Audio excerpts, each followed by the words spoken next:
Hello friends, जय श्री कृष्णा, जय माता दी, जय श्री श्याम। तो कैसे हो दोस्तों? आप सभी, आशा करूँगी कि आप सभी बहुत ही अच्छे होंगे। प्रार्थना करूँगी ईश्वर से कि आपको हमेशा खुश रखें। तो चलिए, आज की वीडियो में हम बात करेंगे कुछ खास और कुछ महत्वपूर्ण, कुछ स्पेशल बातें जो आपके लिए काफ़ी ज़रूरी है, काफ़ी महत्वपूर्ण हैं।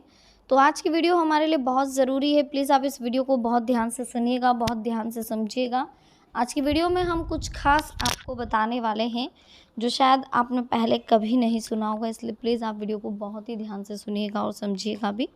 अचानक से पितृपक्ष में आपकी कौन सी इच्छा पूरी होने वाली है, पितृ किस तरह से आपको आशीर्वाद देने वाले हैं, कौन सी गलतियां आपसे हो रही है, किन चीज़ों का आपको पितृपक्ष में ध्यान रखना है, तो सारी बातें हम समझेंगे। प्लीज़ आप वीडियो को एंडिंग तक देखिएगा। इस बीच वीडियो को लाइक ज़रूर करिए, चैनल को सब्सक्राइब करें, बेल आइकन को प्रेस करें, कमेंट सेक्शन में राधे राधे लिखें और वीडियो को शेयर ज़रूर करें। तो शुरुआत करते हैं। चलिए जल्दी से, स्क्रीन पर आपको सबसे पहले तो दो नंबर्स दिखाई दे होंगे, नंबर 1, नंबर 2। इन दोनों नंबर में से जो भी नंबर आपको अपनी तरफ अट्रैक्ट करे, जो आपको अच्छे लग रहे हो, अपने पितृ का नाम लेकर के जल्दी से उसे चूज़ कर लें। उसके बाद हम देखेंगे क्या लिखा है आपकी किस्मत में, क्या होने वाला है आपकी किस्मत में और क्या कह रही है आपकी किस्मत, किस तरह से पितृपक्ष आपको अपना आशीर्वाद देने वाले हैं, किस तरह से आपके जीवन में कुछ नया होने वाला है और किस तरह से आपको ध्यान रखना है। शुरुआत करते हैं। फर्स्ट नंबर जिन्होंने भी चूज़ करा है उनके लिए हम देख लेते हैं सबसे पहले तो कि आपको श्राद्ध पक्ष में क्या करना चाहिए, क्या नहीं करना चाहिए, किन चीज़ों का आपको ध्यान रखना चाहिए, आखिर किस तरह की कंडीशंस क्रिएट हो रही है और क्या कुछ गलतियां आप कर रहे हैं, किस तरह से आपके पूर्वज आपसे खुश हैं, नाराज़ हैं, सारी बातें हम समझेंगे। तो बहुत ध्यान से आप प्लीज़ वीडियो को देखिएगा और इस बात का भी ध्यान रखिएगा कि ईश्वर की कृपा आपके ऊपर है ही सही, लेकिन फिर भी अनजाने में हम कुछ ऐसी गलतियां कर बैठते हैं जिससे कि हमारे पितृ, हमारे पूर्वज जो हैं वो नाराज़ हो जाते हैं, जिनका हमें विशेष करके ध्यान रखना है। ठीक है, तो कुछ ना कुछ महत्वपूर्ण बातें हैं जो हमें स्पेशली समझनी होगी। तो सबसे पहले तो जिन्होंने नंबर 1 चुना है उनके लिए हम कहेंगे कि पितृपक्ष में अगर आपने अच्छे से अपने पितरों को प्रसन्न कर दिया, ठीक है, तो कहीं ना कहीं बहुत अच्छा आपके जीवन में होने वाला है, बहुत जल्दी आप आगे बढ़ने वाले हैं और कहीं ना कहीं पितरों का आशीर्वाद भी आपको मिलने वाला है। तो उसके लिए आपको ध्यान रखना होगा कुछ बातों का और पितरों का आशीर्वाद आपको ज़रूर मिलेगा क्योंकि आपने कभी किसी का बुरा करा नहीं है। देखिए, पितृपक्ष में पूर्वजों की तिथि पर श्राद्ध, पिंडदान और तर्पण करने की परंपरा। पितृपक्ष में पूरे विधि विधान से आप पितरों का श्राद्ध करें, उनकी आत्मा को शांति मिलेगी और अपने वंशजों को सुख समृद्धि का आशीर्वाद देते हैं। तो सबसे पहले तो हमें उन्हें स्मरण करना है। स्मरण करने मात्र से वो हमारी सारी इच्छाएं पूरी कर देते हैं।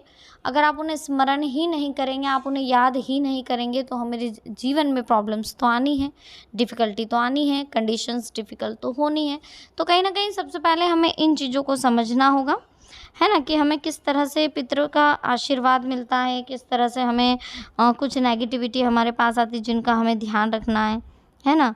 तो पितृपक्ष फिलहाल देखिए, आपको पता है श्राद्ध का समय चल रहा है। पूरी श्रद्धा के साथ आप पितरों को याद करें, उनके प्रति आभार व्यक्त करें। पितृपक्ष में पूर्वजों की जो भी तिथि रहती है उस पे तो करना ही है, लेकिन अमावस्या पर ज़रूर करें ताकि जो भी भूल चूक लेन देन जिनकी तिथि याद नहीं है उनका भी उस दिन लग जाता है। पूरे विधि विधान से पितरों का आप श्राद्ध करें, उनकी आत्मा को शांति मिलेगी, वंशजों को सुख समृद्धि का आशीर्वाद मिलता है। पितृपक्ष में हमारे पूर्वज किसी न किसी रूप में हमसे मिलने धरती पर जरूर आते हैं। ठीक है, पितृपक्ष में कौवे का विशेष महत्व माना गया।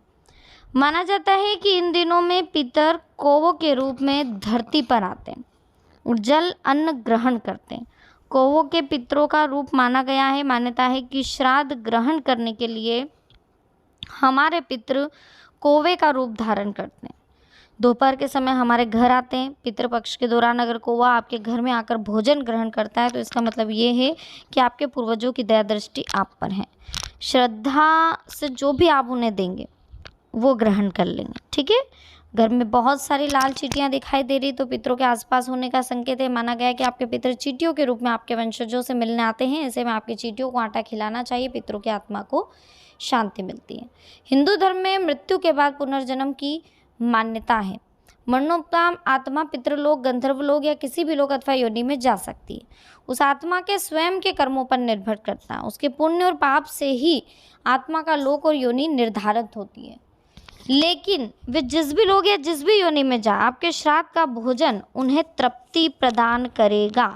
यदि पितर देव योनि में है तो उन्हें भोजन अमृत में मिलेगा, गंधर्व में है तो भोग्य रूप में प्राप्त होगा, पशु योनि में तो तृण यानी घास रूप में मिलेगा, सर्प में है तो हवा यानी वायु के रूप में मिलेगा, और यक्ष योनि में है तो पितृ पेय के रूप में मिलेगा, और दानव योनि में तो मांस रूप में, और प्रेत योनि में है तो रुधिर यानी लहू के रूप में। मनुष्य योनि में किए गए पितर अन्न रूप में श्राद्ध का प्रतिफल प्राप्त करते। तो कहीं ना कहीं हम जो भी कर रहे हैं वो हमारे पितृ किसी भी योनि में होंगे, उन्हें उसका फल जरूर मिलेगा। तो आप ये करते रहें। श्राद्ध करना जरूरी, ये हम उनके नाम से कर रहे हैं जिनके लिए कहीं ना कहीं हमने अभी कुछ नहीं करा हो, लेकिन अब हम उनके लिए कुछ करना चाहते हैं। तो ज़रूर श्राद्ध करें, अपने पूर्वजों के लिए, अपने पितरों के लिए करें, ताकि उनका आशीर्वाद सदा, वैसे तो उनके कर्मों का फल के आधार पर ही उनकी योनि और उनका लोक डिसाइड होता है, लेकिन फिर भी हम हमारी तरफ से उनके लिए कुछ करना चाहें तो श्राद्ध के माध्यम से, ज़रूरतमंदों को दान के माध्यम से हम कर सकते हैं। ठीक है, चलिए अब हम बात करते हैं। जैसे कि सबसे पहले आप इस वीडियो को ज़्यादा से ज़्यादा शेयर करें ताकि आने वाले समय की जो भी बातें लोगों को पता चले। सेकंड नंबर की बात करते हैं, जिन्होंने भी सेकंड नंबर चूज़ करा है उनके लिए देख लेते हैं पितृपक्ष में क्या कहना चाहते हैं। पितरों के माध्यम से आखिर आपको क्या मिलने वाला है और किस तरह की खुशखबरी आपके जीवन में आने वाली। पितृपक्ष में पितरों का आशीर्वाद किस तरह से आपको मिलने वाला है, कैसे मिलता है उनका आशीर्वाद और किस तरह से उनके आशीर्वाद का हमें ध्यान रखना होगा। ठीक है, सबसे पहले तो हम आपको बता दें दोस्तों कि सेकंड नंबर जिन्होंने चूज़ करा, आपके ऊपर पितरों की बहुत बड़ी कृपा है और बहुत जल्दी आपके जीवन में खुशियाँ भी आने वाली हैं और बहुत जल्दी आपकी कोई खुशखबरी है जो आपको पितरों के माध्यम से मिलने वाली। देखिए, पितृपक्ष में तर्पण करने के दौरान दिशा का विशेष तौर पर ध्यान रखें। जब भी आप पितरों का तर्पण करें तो आपका मुंह दक्षिण दिशा की ओर होना चाहिए और जल में काले तिल डालकर ही आप जल अर्पित करें। ऐसा करने पर पितर खुश होते हैं, उनका आशीर्वाद मिलता है। पितृपक्ष में पितरों को दिए जाने वाले जल में कुशा और तिल को महत्वपूर्ण माना जाता है। विशेष ध्यान रखिए, पितृपक्ष में पितरों को दिए जाने वाले जल में कुशा और तिल को महत्वपूर्ण माना जाता है, क्योंकि इसके बिना ये नियम अधूरा है। मान्यता है कि कुशा पहनकर तर्पण करने से भगवान विष्णु की कृपा से पितरों को मोक्ष की प्राप्ति होती है।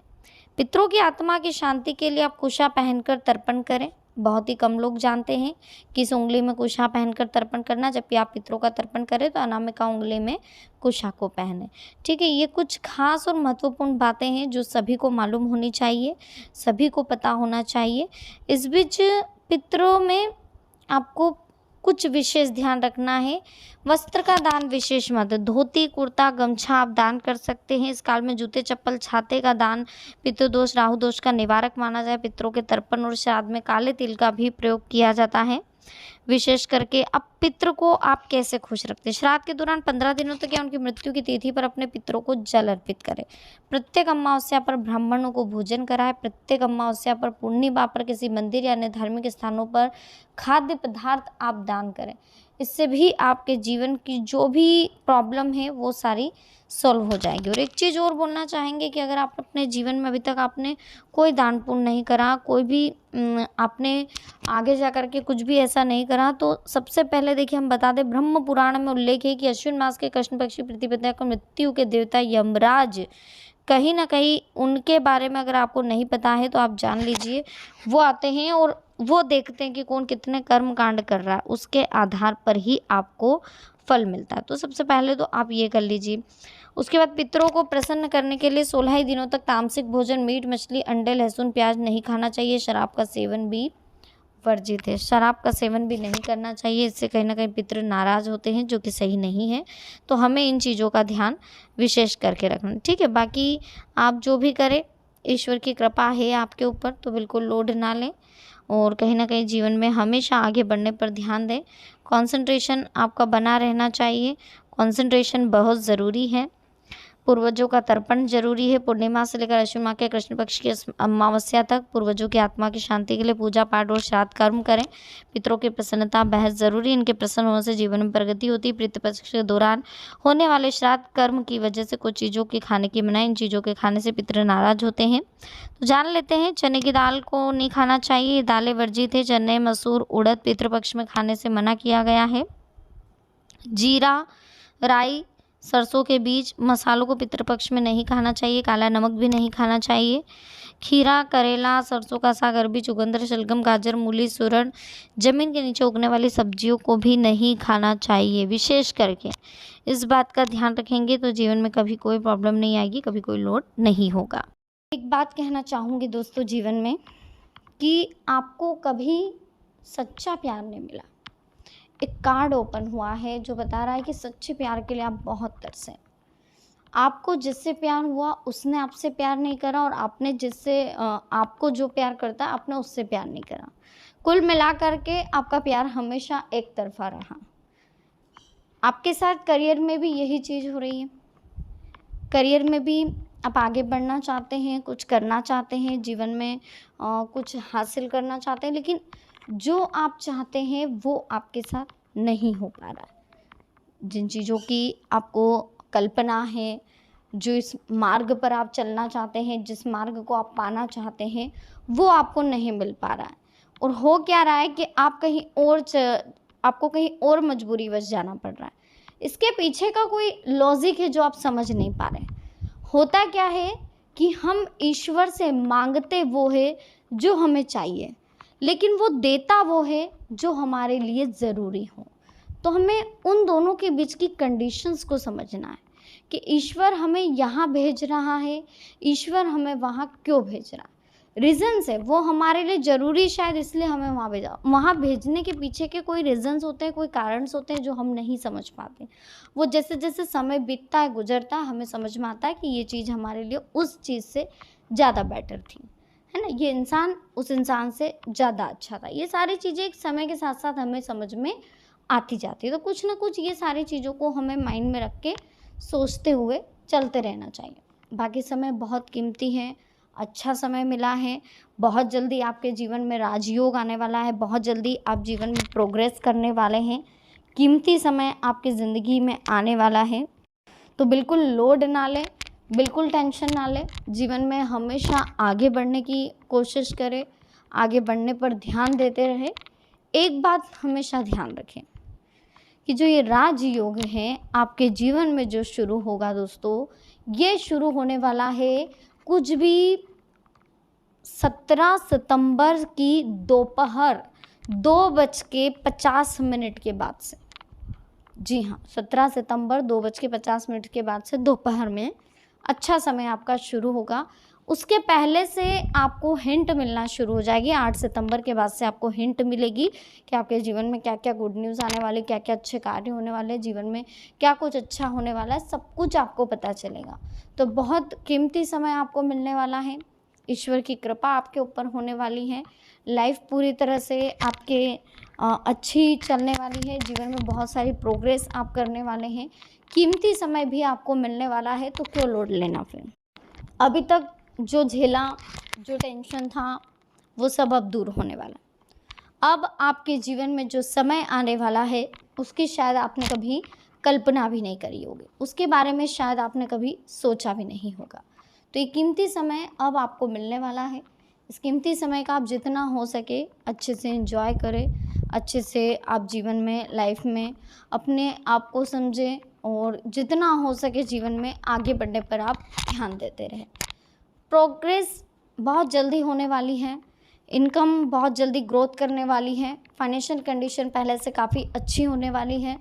और जितना हो सके आप अपने आप को प्लानिंग करते रहें, क्योंकि जैसे जैसे आप प्लानिंग करेंगे वैसे वैसे जीवन में आपकी अच्छी अच्छी ग्रोथ होने लग जाएगी। तो कंडीशंस काफ़ी बेस्ट होने वाली है, जीवन में बहुत जल्दी प्रोग्रेस भी होने वाली है।